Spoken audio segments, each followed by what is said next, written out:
সেই সময়কার অবস্থা ছিল অত্যন্ত কষ্টের। মা ফাতিমা রাদিয়াল্লাহু আনহার ঘরে সামান্য পরিমাণেও খাবার ছিল না। ছোট্ট হাসান ও হুসাইন রাদিয়াল্লাহু আনহু মায়ের আঁচল ধরে কাঁদতে লাগলো, মা আমাদের খাবার দাও, আমরা খুব ক্ষুধার্ত। অন্যদিকে একই সময়ে কুলসুমের ঘরে আনন্দ উৎসবের আয়োজন চলছিল। সেখানে বিপুল পরিমাণ খাবার সাজানো হয়েছিল। আরবের বড় বড় ধনী ব্যক্তি, ব্যবসায়ী ও তাদের পরিবার সেখানে অংশগ্রহণ করেছিল। সে মহাদাওয়াতে প্রিয় নবী সাল্লাল্লাহু আলাইহি ওয়াসাল্লামও কুলসুমের বাড়িতে উপস্থিত হয়েছিলেন। তারপর কুলসুম নবী করিম সাল্লাল্লাহু আলাইহি ওয়াসাল্লামকে সালাম দিয়ে বললেন, হে আল্লাহর প্রেরিত রাসূল, হে আমার পিতা, আপনি এসেছেন, আমি অনেক খুশি হয়েছি। আপনি এখানে বসুন। আমরা অনেকেই জানি, আবার অনেকেই জানি না, কুলসুম ছিলেন ধন সম্পত্তির দিক থেকে অনেকটাই স্বাবলম্বী। পক্ষান্তরে মা ফাতেমা ছিলেন অত্যন্ত গরিব, কিন্তু অত্যন্ত গরিব হলেও তিনি দিন প্রচার এবং ঈমান আমলের দিক থেকে ছিলেন অটল। কেনই বা থাকবেন না? মা ফাতেমা হলেন জান্নাতের সর্দারিনী। তিনি জান্নাতুল ফিরদাউসে সকল জান্নাতি নারীদের প্রতিনিধিত্ব করবেন। কুলসুমের বাড়িতে বিভিন্ন রকমের খাবারের আয়োজন হতে লাগলো। মহানবী সাল্লাল্লাহু আলাইহি ওয়াসাল্লাম বললেন, মা কুলসুম, তুমি তো সবাইকে এখানে আমন্ত্রণ জানিয়েছ, সবাইকেই আমি দেখতে পাচ্ছি। শহরের বিভিন্ন লোক এখানে এসেছে তোমার মেজবানে অংশগ্রহণ করার জন্য। সবাই নিশ্চয়ই ভালো মন্দ খাবার খেয়ে এখান থেকে যাবে। নিঃসন্দেহে অনেক সুন্দর এবং ভালো একটি আয়োজন করেছো তুমি। মা কুলসুম, তুমি কাকে কাকে এখানে আমন্ত্রণ জানিয়েছ? কুলসুম বললেন, হে আমার পিতা, হে আল্লাহর রাসূল, আমি আমার মেজবানে এই শহরের ধনাঢ্য সবাইকে আমন্ত্রণ জানিয়েছি। আব্বাজান, শহরের সকল পণ্ডিত জ্ঞানীদের এখানে আমন্ত্রণ জানিয়েছি। নবী করিম সাল্লাল্লাহু আলাইহি ওয়াসাল্লাম বললেন, তুমি সবাইকে এখানে আমন্ত্রণ করেছো, কিন্তু একজনকে তুমি আমন্ত্রণ করনি। কুলসুম তখন বললেন, কে বাবা, কাকে আমি আমন্ত্রণ করিনি? নবী করিম সাল্লাল্লাহু আলাইহি ওয়াসাল্লাম বললেন, সেটা তো তোমার অজানা হওয়ার কথা নয়, সে তো তোমার রক্তের সম্পর্ক, তোমার আপন বোন ফাতিমা। কুলসুম একটু চুপ হয়ে রইলেন। ফাতেমাকে সে ইচ্ছা করেই আমন্ত্রণ করেনি, কারণ ফাতেমা ছিল অনেকটাই গরিব, তার পোশাক আশাক ভালো ছিল না। কুলসুম ভেবেছিল ফাতিমা যদি এই অনুষ্ঠানে আসে তাহলে তার মান সম্মানে হানি ঘটবে, তাই তিনি তাকে আমন্ত্রণ করেননি।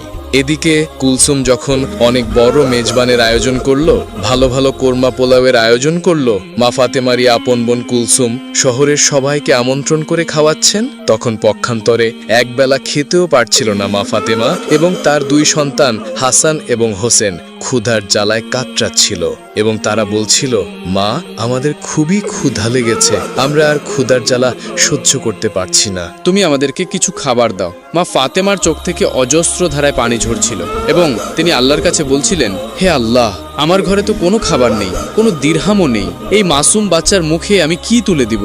এখন আমি না হয় ক্ষুধার জ্বালা সহ্য করতে পারছি, কিন্তু এই মাসুম বাচ্চা দুটো ক্ষুধার জ্বালা সহ্য করতে পারছে না। মা ফাতেমার কান্নায় আল্লাহর আরশ কেঁপে উঠল। হায় আল্লাহ, আপন বোনের বাসায় কোনো খাবার নেই, হাসান হোসেন একবেলা ক্ষুধার জ্বালায় কাতরাচ্ছে। তখনই মা ফাতেমার আপন বোন কুলসুমের বাড়িতে ভালো ভালো রান্না করা হচ্ছে, ভালো ভালো খাবারের আয়োজন করা হচ্ছে। মেজবানে অনেক মানুষ এসেছে, অনেক মানুষই দাওয়াত পেয়েছে, কিন্তু গরিব বলে মা ফাতেমাকেই দাওয়াত দিল না তার আপন বোন কুলসুম। নবী করিম সাল্লাল্লাহু আলাইহি ওয়াসাল্লাম কুলসুমকে বললেন, সে তোমার আপন বোন, এখানে সবাই যেহেতু এসেছে তারও আসার প্রয়োজন ছিল, তোমার তাকে আমন্ত্রণ করা উচিত ছিল। কুলসুম মহানবী সাল্লাল্লাহু আলাইহি ওয়াসাল্লামকে খাবার খেতে বসার জন্য অনুরোধ করলেন এবং সে এড়িয়ে গিয়ে অন্যদিকে চলে গেলেন।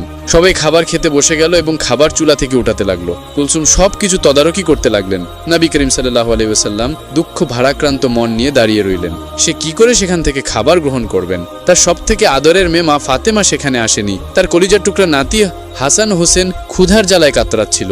হায় আল্লাহ, এই নিদারুণ অসহায়ত্ব দেখে নবী করিম সাল্লাল্লাহু আলাইহি ওয়াসাল্লামের মনেও অনেকটাই কষ্ট লাগলো। তারপর মা ফাতেমার কাছে যখন হাসান হোসেন ক্ষুধার জ্বালায় চিৎকার করছিল, মা ফাতেমা কোনো উপায় না পেয়ে শুধু চুলাতে গরম পানি ফোটাতে লাগলেন এবং হাসান হোসেনকে বললেন, এই তো বাবা, একটু পরেই খাবার হয়ে যাবে, তোমরা যাও পাহাড়ের কাছে গিয়ে খেলা করো, আমি রান্না হলেই তোমাদেরকে ডাকবো। আসলে চুলায় তো কোনো খাবারই ছিল না, শুধুই গরম পানি দিয়ে ফোটাচ্ছিলেন মা ফাতেমা, কারণ ছেলেদের তো কিছু একটা বোঝাতে হবে। তার ঘরে যে কোনো খাবার নেই, সে শুধুই এই অবস্থা দেখছিলেন এবং তার চোখ থেকে অজস্র ধারায় পানি ঝরছিল। পক্ষান্তরে তার আপন বোনের বাসায় অনেক ধরনের খাবারের আয়োজন হতে লাগলো। তারপর সবাইকে খাবারের জন্য যখন কুলসুম খাবারের পাত্রের কাছে গেলেন, তিনি সেই ঘটনা দেখে অবাক হয়ে রইলেন, কারণ তিনি যখন খাবারের পাত্রের কাছে গিয়ে খাবারের ঢাকনা একে একে ওপরে তুললেন তিনি দেখলেন সকল খাবারই রান্না করা ভালো ভালো খাবার, পোলাও, কোরমা, মাংস সবকিছু পাথর হয়ে গিয়েছে। তিনি বললেন, হাই আল্লাহ, এ কি করে সম্ভব? এ কি করে হলো? একটু আগেই তো সকল খাবার রান্না করা হয়েছিল। খাবার রেখে আমি আমার পিতার সাথে কথা বলছিলাম, এখন সকল খাবার কিভাবে পাথর হয়ে গেল?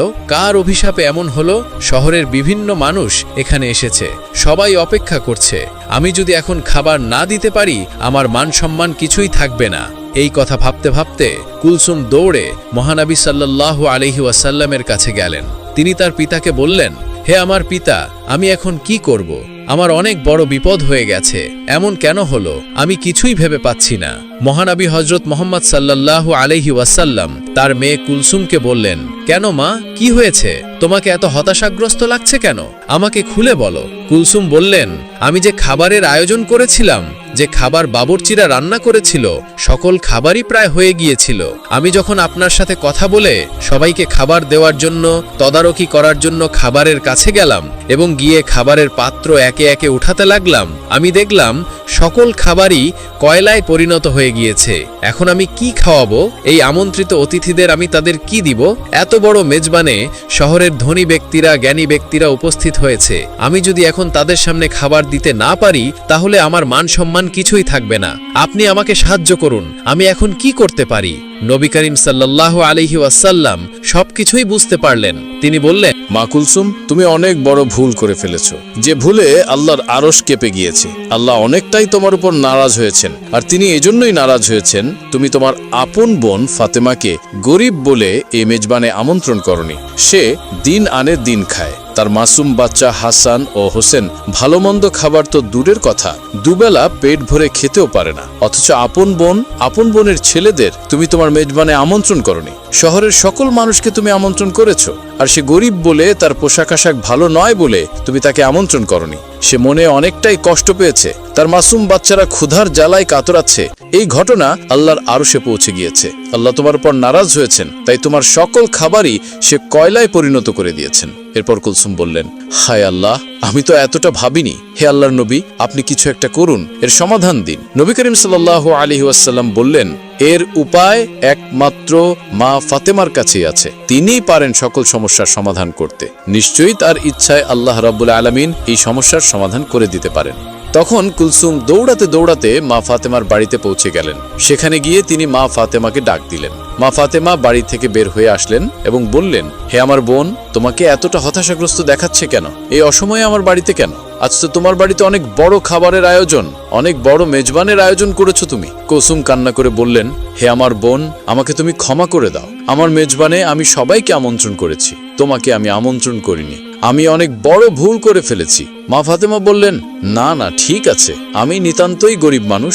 শহরের ধনী মানুষেরা তোমার আমন্ত্রণে এসেছে, আমি ওখানে গেলে তোমার মান সম্মানের হানি হতে পারে, এটা আমি বুঝতে পেরেছি। তোমার উপর আমার কোনোই রাগ নেই। তখন কুলসুম বললেন, এখন এসব কথা বলার সময় নয়। তুমি আমাকে ক্ষমা করে দিও, তোমাকে আমি আমন্ত্রণ করিনি, বিদায়। মহান আল্লাহ রব্বুল আলামিন আমার উপর নারাজ হয়েছেন। আমি যখনই সবাইকে খাবার দিতে যাব তখন দেখি আমার সকল খাবারই কয়লায় পরিণত হয়ে গিয়েছে। তুমি এখনই সেখানে চলো। আমার পিতা নবী করিম সাল্লাল্লাহু আলাইহি ওয়াসাল্লামও সেখানে রয়েছেন। হে আমার বোন, তুমি যদি ওখানে উপস্থিত না হও তাহলে ওই সমস্যার সমাধান হবে না এবং আমি শহরের কাউকেই খাবার দিতে পারবো না। তারা সবাই উপস্থিত হয়েছে, তাদের কাউকেই খাবার দিতে না পারলে তোমার আপন বোন কুলসুমের মান সম্মান কিছুই থাকবে না। এই কথা শুনে মা ফাতেমা বললেন, ঠিক আছে, আমি তোমার কষ্টের কথা বুঝতে পেরেছি, তুমি হতাশ হয়েও না, চলো দেখি কি করা যায়। এই বলে হাসান হোসেনকে নিয়ে কুলসুমের বাড়ির দিকে রওনা করলেন। তারপর কুলসুমের বাড়িতে গিয়ে মা ফাতেমা দেখলেন নবী করিম সাল্লাল্লাহু আলাইহি ওয়াসাল্লাম মা ফাতেমার অপেক্ষায় মেজবানে উপস্থিত সকলের সামনে দাঁড়িয়ে রয়েছেন। মা ফাতেমা সেখানে গিয়ে আল্লাহর নবীকে সালাম দিয়ে বললেন, হে আমার পিতা, আমার সালাম গ্রহণ করুন। মহানবী হযরত মুহাম্মদ সাল্লাল্লাহু আলাইহি ওয়াসাল্লাম মা ফাতেমার সালামের উত্তর দিয়ে বললেন, মা ফাতেমা, তুমি এসেছো, আমি তোমারই অপেক্ষায় ছিলাম। মা ফাতেমা বললেন, হ্যাঁ বাবা, আমি এসেছি। কুলসুম আমার বাড়িতে গিয়েছিল আমাকে ডাকতে, ওই আমাকে নিয়ে আসলো। নবী করিম সাল্লাল্লাহু আলাইহি ওয়াসাল্লাম বললেন, হ্যাঁ, তোমার বোনের অনেক বড় বিপদ, সে একটি ভুল করে ফেলেছে। আমি নিজেও জানি তার এই কাজটি করা ঠিক হয়নি। মহান আল্লাহ রব্বুল আলামিন তোমার কষ্টে তিনিও ব্যথিত হয়েছেন। তোমার বোন কুলসুম একটি ভুল করে ফেলেছে। সে তোমাকে আমন্ত্রণ করেনি, সে অহংকারের বশে একটি পাপ করে ফেলেছে। আল্লাহ রব্বুল আলামিন তোমার দুঃখ কষ্ট দেখে তিনিও নারাজ হয়েছেন। আজকের এই মেজবানে শহরের গণ্যমান্য ব্যক্তিরা উপস্থিত হয়েছে। তোমার বোনের এখানে তারা আজকে দুপুরে আহার গ্রহণ করবে, কিন্তু তারা কি করে খাবে? মেজবানের জন্য যে সকল খাবার রান্না করা হয়েছিল সে সকল খাবার কয়লায় পরিণত হয়ে গিয়েছে। এই কথা শুনে মা ফাতেমা অবাক হয়ে বললেন, আমি তো আমার বোনকে কখনোই অভিশাপ দিইনি, এমনটি কেন হলো?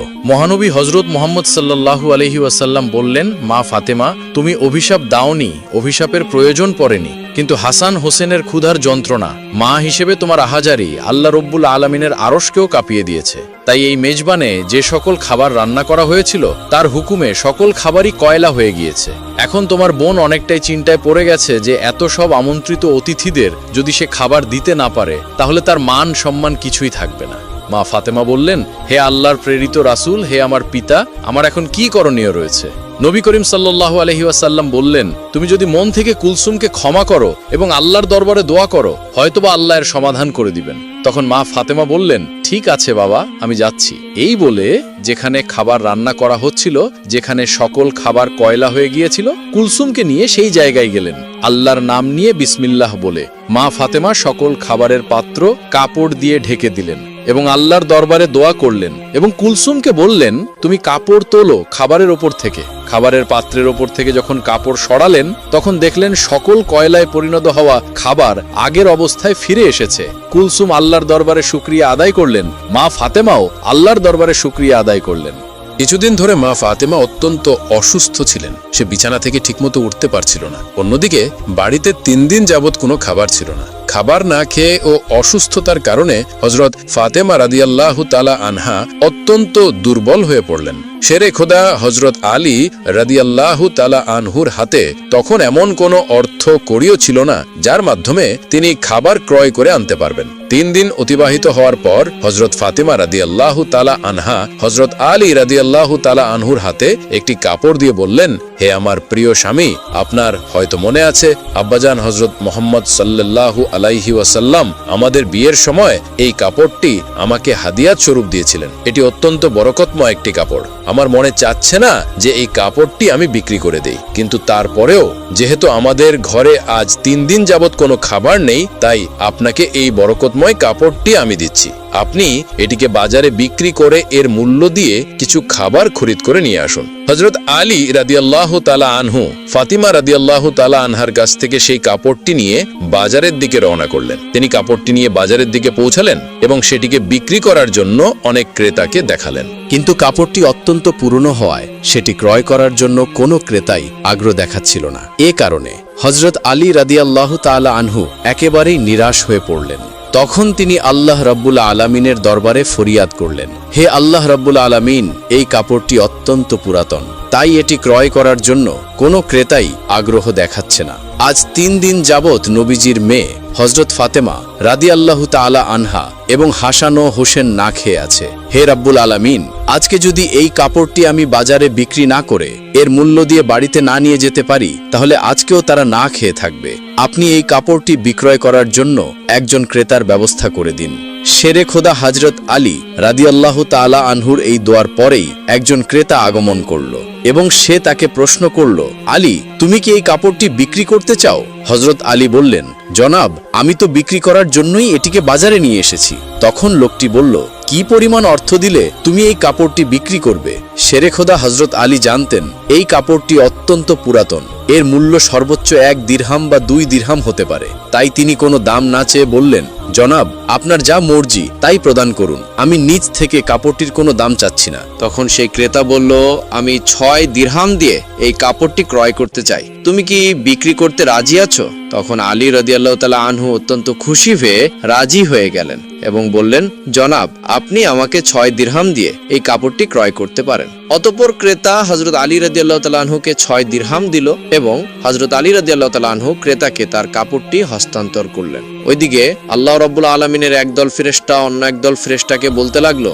নবী করিম সাল্লাল্লাহু আলাইহি ওয়াসাল্লামের সাহাবীগণ অত্যন্ত দানশীল, তারা সুখে দুঃখে সব অবস্থাতেই দান করে থাকে। তখন ফেরেশতাদের অপর একটি দল বলল, আল্লাহর নবীর সাহাবীরা দান করে এটা ঠিক কথা, কিন্তু তারা সুখে দুঃখে সবসময় দান করে না। যদি তাদের হাতে কোনো কিছু থাকে তাহলেই তারা দান করে, এবং তাদের হাতে থাকা জিনিসটির প্রয়োজন যদি তাদের নিজেদেরই থাকে তখন তারা সেই জিনিসটি দান করে না। ফেরেশতাদের এই ঝগড়ার সমাধান করতে আল্লাহ রাব্বুল আলামিন তাদেরকে বললেন, হে আমার ফেরেশতারা, তোমরা পরস্পরের মাঝে ঝগড়া করিও না। এই বিষয়টি পরীক্ষা করার জন্য শেরে খোদা হযরত আলীর কাছে চলে যাও। সে 6 দিরহাম দিয়ে একটি কাপড় বিক্রি করেছে, আর এই 6 দিরহাম তার অত্যন্ত প্রয়োজন। তোমরা আলীর কাছে গিয়ে সেই 6টি দিরহাম চাও, দেখো সে তোমাদেরকে দেয় কিনা, আর এর মাধ্যমে তোমাদের ঝগড়া সমাধানও হয়ে যাবে। আল্লাহ রাব্বুল আলামিনের পক্ষ থেকে এই নির্দেশ লাভের পর একজন ফেরেশতা ফকির বেশে হযরত আলী রাদিয়াল্লাহু তাআলা আনহুর কাছে আগমন করলেন। হযরত আলী রাদিয়াল্লাহু তাআলা আনহু সেই 6 দিরহাম দিয়ে খাবার ক্রয় করতে যাচ্ছিলেন। ইতিমধ্যে সেই ফকির বেশধারী ফেরেশতা তাকে বললেন, হে আল্লাহর বান্দা, আজ কয়েকদিন যাবত আমি না খেয়ে আছি। দীর্ঘদিন যাবত না খেয়ে থাকার কারণে আমার শরীরে সামান্যতম নড়াচড়া করার শক্তি নেই। আমি আল্লাহর ওয়াস্তে তোমার কাছে কিছু ফরিয়াদ করছি, যদি তোমার নিকট কোনো অর্থকড়ি থাকে দয়া করে আমাকে সেগুলো দান করো, যাতে সেই অর্থ দিয়ে আমি খাবার ক্রয় করে খেতে পারি এবং আমার ক্ষুধার জ্বালা নিবারণ করতে পারি। ফকিরের মুখে এসব কথা শুনে হযরত আলী রাদিয়াল্লাহু তাআলা আনহু ভাবতে লাগলেন, হে আল্লাহ, আজ 3 দিন যাবত আমার স্ত্রী ও সন্তান না খেয়ে আছে। 3 দিন পরে আমার স্ত্রী ফাতেমা আমাকে একটি কাপড় বিক্রি করতে দিলেন। কথা ছিল সে কাপড় বিক্রি করে তার অর্থ দিয়ে আমি তাদের জন্য খাবার ক্রয় করে নিয়ে যাব, কিন্তু আল্লাহর এক অসহায় বান্দা আমার কাছে ভিক্ষা প্রার্থনা করছেন। এখন আমি কি করব? আমি আমার স্ত্রী ও সন্তানদের জন্য খাবার ক্রয় করে নিয়ে যাব, নাকি এই ভিক্ষুককে অর্থগুলি দান করে দেব? সর্বশেষে তিনি সিদ্ধান্ত নিলেন যে ভিক্ষুককে এই অর্থগুলি দান করে দেবেন। অতঃপর তিনি মনে মনে ভাবতে লাগলেন, আল্লাহই আমার উত্তম অভিভাবক, এই ভিক্ষুককে আমি এই 6 দিরহাম দান করে দিই। তখন তিনি সেই 6 দিরহাম ভিক্ষুককে দান করে দিলেন। এরপর তিনি অত্যন্ত চিন্তিত ও পেরেশান মনে সামনে চলতে লাগলেন। ইতিমধ্যে দেখা গেল এক ব্যক্তি হযরত আলী রাদিয়াল্লাহু তাআলা আনহুর কাছে একটি লাল ঘোড়া নিয়ে আসলো এবং সে তাকে বলল, হে হযরত আলী রাদিয়াল্লাহু তাআলা আনহু, আপনি কি আমার কাছ থেকে এই লাল ঘোড়াটি ক্রয় করতে চাচ্ছেন? হযরত আলী বললেন, জনাব, আমি কিভাবে আপনার কাছ থেকে এই ঘোড়াটি ক্রয় করব? আমার হাতে কোনো অর্থকড়িও নেই। তখন সেই ব্যক্তি বলল, হে আলী, আমি বাকিতে আপনার কাছে এই ঘোড়াটি বিক্রি করব।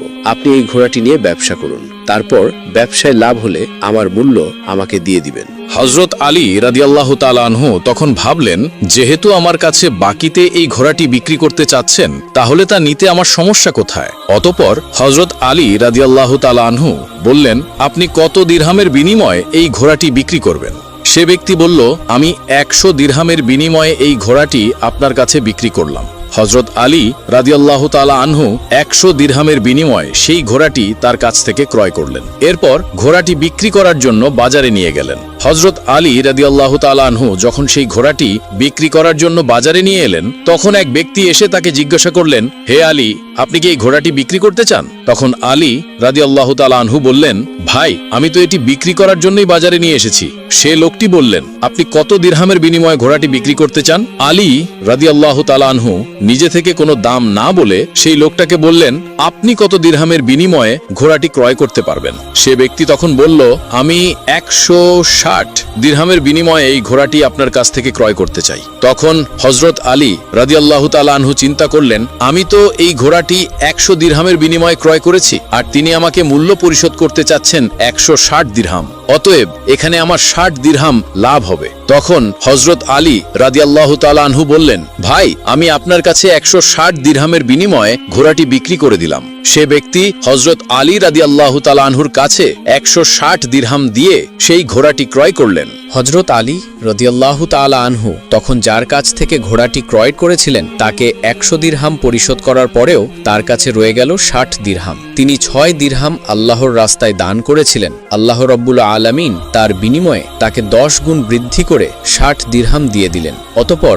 60 দিরহামের বিনিময়ে হযরত আলী রাদিয়াল্লাহু তাআলা আনহু বিপুল সংখ্যক খাবার ক্রয় করে বাড়ির দিকে রওনা হলেন। যখন তিনি বিপুল সংখ্যক খাবার নিয়ে বাড়িতে আসলেন তখন হজরত ফাতেমা রাদিয়াল্লাহু তাআলা আনহা তাকে বললেন, হে আলী, আমি তোমাকে যে কাপড়টি বিক্রি করতে বলেছিলাম সেই কাপড়ের মূল্য দিয়ে তো এত পরিমাণে খাবার ক্রয় করা সম্ভব নয়, তাহলে তুমি এই পরিমাণ খাবার ক্রয় করার জন্য অর্থ কোথায় পেলে? তুমি আমাকে আগে এই কথা বলো, তারপর তুমি আমার বাড়িতে প্রবেশ করতে পারবে। হজরত আলী রাদিয়াল্লাহু তাআলা আনহু বললেন, ফাতেমা, আগে আমি বাড়িতে প্রবেশ করি, তারপর না হয় আমি তোমাকে প্রকৃত ঘটনাটি খুলে বলবো। তখন হজরত ফাতেমা তাকে বললেন, আগে আপনি প্রকৃত ঘটনাটি খুলে বলুন, তারপর আপনি বাড়িতে প্রবেশ করতে পারবেন। হজরত আলী রাদিয়াল্লাহু তাআলা আনহু বললেন, ফাতেমা, তুমি তো ভালো করেই জানো যে তোমার স্বামী হজরত আলী কোনোদিনই অবৈধভাবে উপার্জন করবে না। আমি যে পন্থায় অর্থ উপার্জন করেছি তা সম্পূর্ণ বৈধ একটি পন্থা, অতএব এ ব্যাপারে তোমার সন্দেহ করার কোনো কারণ নেই।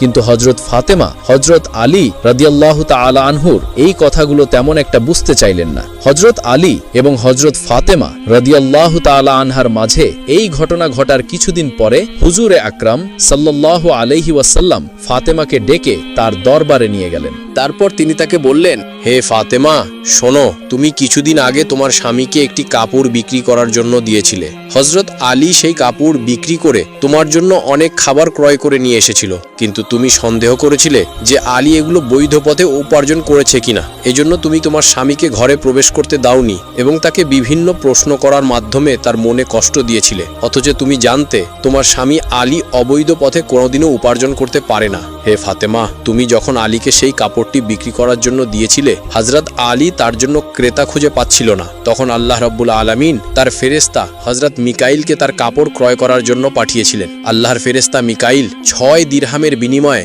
হযরত আলীর কাছ থেকে সেই কাপড়টি ক্রয় করেছিল। এরপর আল্লাহর আরেকজন ফেরেশতা এসে আলীর কাছ থেকে সেই 6 দিরহাম ভিক্ষা প্রার্থনা করে। আলী সেই 6 দিরহাম আল্লাহর রাস্তায় তাকে দান করে দেয়। অতঃপর আলী চিন্তিত অবস্থায় বাড়ি ফিরে আসছিল। এমন সময় হযরত জিবরাইল আলাইহিস সালাম তার কাছে একটি লাল ঘোড়া 100 দিরহামের বিনিময়ে বাকিতে বিক্রি করে। আলী সেই ঘোড়াটিকে নিয়ে বাজারে যায় এবং হযরত ইসরাফিল আলাইহিস সালাম তাকে 160 দিরহামের বিনিময়ে তার কাছ থেকে সেই ঘোড়াটি ক্রয় করে। আল্লাহ রাব্বুল আলামিন আলীকে 6 দিরহাম দানের বিনিময়ে 10 গুণ বৃদ্ধি করে 60 দিরহাম প্রদান করেন এবং সেই অর্থগুলি দিয়ে আলী প্রচুর পরিমাণে খাবার ক্রয় করে তোমার জন্য নিয়ে গিয়েছিল। হে ফাতেমা, শুনে রাখো, যে কাপড়টি হযরত আলী বিক্রি করেছিল, আল্লাহ রাব্বুল আলামিন সেই কাপড়টি জান্নাতে সংরক্ষণ করে রেখেছেন এবং যে ঘোড়াটি দিয়ে আলী ব্যবসা করেছিল সেই ঘোড়াটিকেও আল্লাহ রাব্বুল আলামিন জান্নাতে সংরক্ষণ করে রেখেছেন। কাল কিয়ামতের দিন যখন তুমি জান্নাতে প্রবেশ করবে, তখন তুমি সেই ঘোড়ার উপরে থাকবে এবং সেই কাপড়টি হবে ঘোড়ার লাগাম, আর সেই লাগামটা ধরে থাকবে উক্ত কাঠুরিয়ার স্ত্রী।